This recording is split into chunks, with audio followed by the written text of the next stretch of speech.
प्यार से कहना धन गाजी। चेहरे के ऊपर एक्सप्रेशन, ये मुंह के हाव भाव चेहरे के बहुत ही सीरियस गंभीर दिखेंगे। हो सकता है एक हमें उनकी आवाज़ टोन से लगे कि ये गुस्सा भी हो रहे हैं, पर ये सब कुछ एक मजाकिया ही इनकी प्रस्तुति है। तो बार बार इनकी प्रस्तुति के बीच में हंसते रहना है। और ऐसा वो व्यक्ति बोलकर उतर गया और अब वो परफॉर्मर आए और वो जब अपनी एक स्पीच, एक अपना कला पेश करने लगे तो सभी विद्यार्थी हंसने लग गए। और वही वो चेहरा और गंभीर होता गया कि मैं इतना सीरियस कोई मैसेज दे रहा हूँ, विद्यार्थी तो सभी हंस रहे हैं, पर वहाँ विद्यार्थियों के ऊपर ये प्रभाव उस एक स्टूडेंट का छोड़ा हुआ कि इसमें तो हंसना ही है।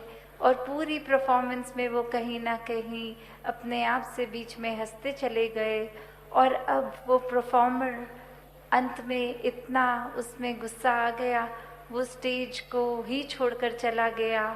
और उसके एग्जिट पे भी विद्यार्थी और ज़ोर से हंस रहे। तो वो भाव क्या कि एक व्यक्ति ने कैसे एक हर एक को, जो बात तो कुछ ऐसी थी नहीं, वो परफॉर्मर भी कोई मजाकिया अदाकारी नहीं, कोई एक बहुत ही गंभीर मैसेज, सोशल मैसेज देने आया।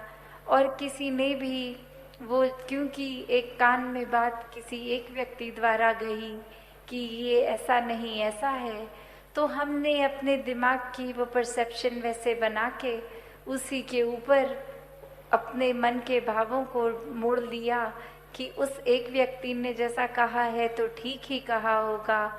तो वैसे ही एक संसार का वातावरण कि एक व्यक्ति ने कुछ कहा और हमने फिर, चाहे वो संदेश क्या मिल रहा है क्या नहीं, उसको छोड़ के बस अपने दिमाग में जो धारणा पहले से बनाई थी उसी धारणा को लेके आगे अपना व्यवहार बदल दिया। तो इस पूरे स्टोरी में जो भाव है कि दुनिया में तो एक भ्रमित करने वाले बहुत ही मिलेंगे।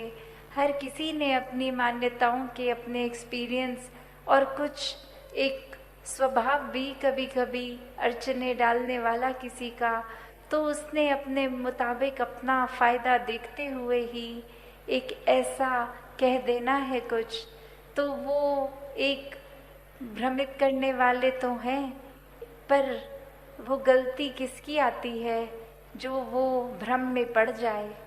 जब हम ब्रह्मपुरुष होकर, एक ब्रह्मज्ञानी होकर, तो भी अगर हम भटक जाते हैं किसी के कुछ कहने पे, तो फिर ये चेतनता कहाँ है।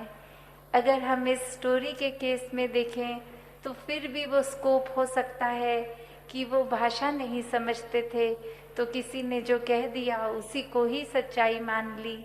यहाँ तो हम वैसे सब बुद्धिजीवी, ये चेतनता रखने वाले, फिर भी एक अपनी बुद्धि को परे रखकर अक्सर अफवाहों में पड़ जाते हैं। एक आगे से आगे वो कुछ ना कुछ मैसेज दे देते हैं।